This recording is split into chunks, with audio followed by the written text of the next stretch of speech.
sa aking channel, no? So, ang video natin ngayong araw is Raider 150 carb type reloaded, no? So, ang problema ng motor ni boss, lagi daw lobat. So, bago yung motor, nakatatlong beses na daw siya nagpalit ng battery, no? So, from Payatas, Quezon City, dumayo dito sa shop sa Pasig si boss, no? Para ipa-check yung motor niya. So, yun yung titingnan natin, mga boss.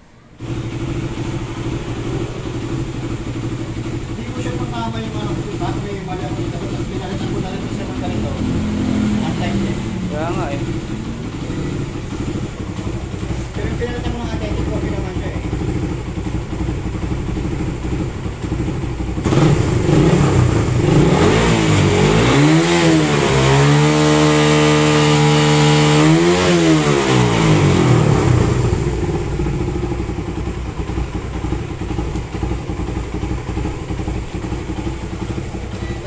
Regulator.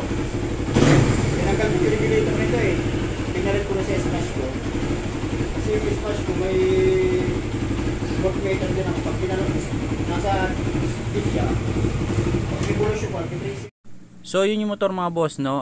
Unang ginawa ni Boss Ryan, chinek yung charging, no. So nung chinek nga niya, 12.5 lang yung pinakamataas, no. So hindi na umaakit doon. So ang sunod naman na ginawa, chinarge na yung battery ni boss, no. Kung mapapansin nyo, brand new daw yan, 35% lang yung karga. So sunod naman na gagawin, i-check yung linya ng rectifier kung buo, mga boss.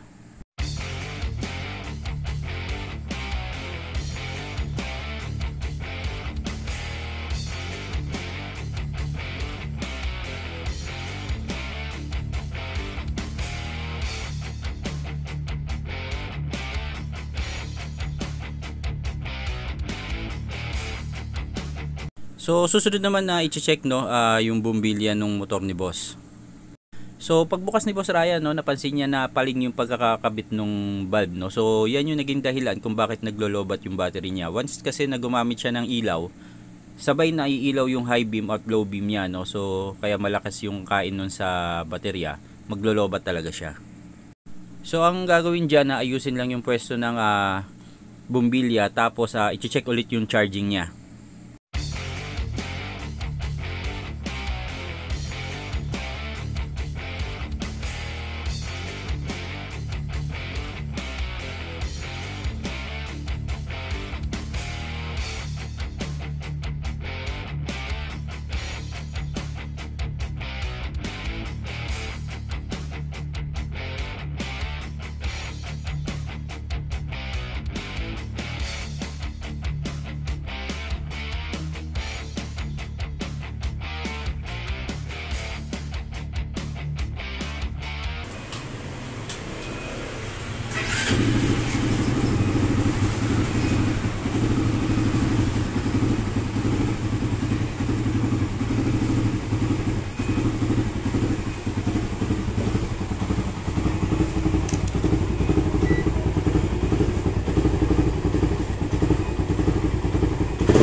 So yun mga boss, no, matapos na maayos yung pwesto ng headlight bulb niya, nung tinester, yung minor 12.6 agad, no, nung nirev, umaabot na siya ng 13 plus. So ibig sabihin, okay na yung charging ng motor niya. So okay na yung charging ng motor ni boss, no. Yun nga lang, napansin ni Boss Ryan na palyado nga yung motor, kaya i-tune up na rin yan mga boss.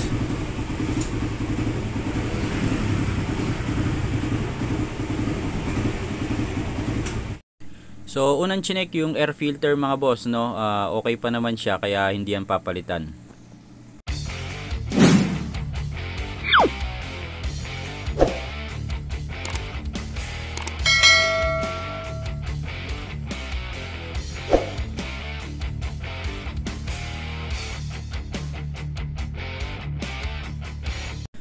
Sunod naman na chinek mga boss yung spark plug, no. So yung spark plug ni boss palitin na.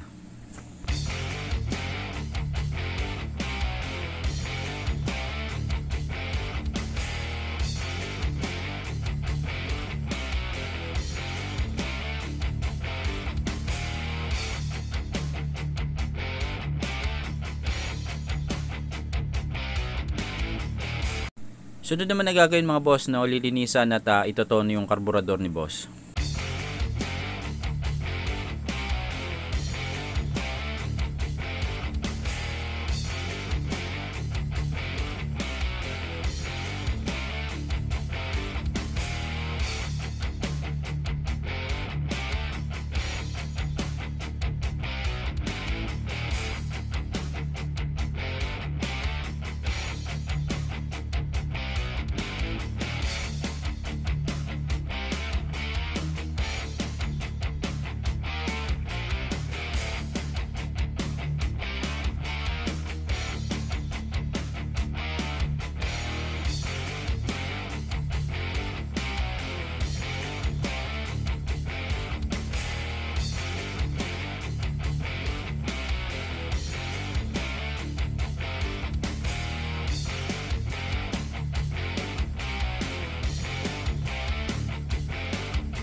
So yun mga boss, no, after na maayos yung pwesto ng valve ng headlight ni boss, okay na yung charging ng motor niya. Tapos pagkatapos din tune upin, hindi na siya palyado.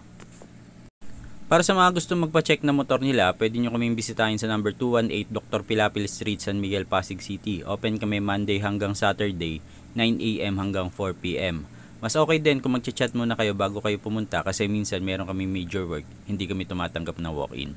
Kung nagustuhan niyo yung video natin ngayong araw, paki-like, share, and subscribe. Paki-hit nyo na rin yung notification bell para updated kayo sa mga bagong video yung i-upload ko. Salamat mga boss!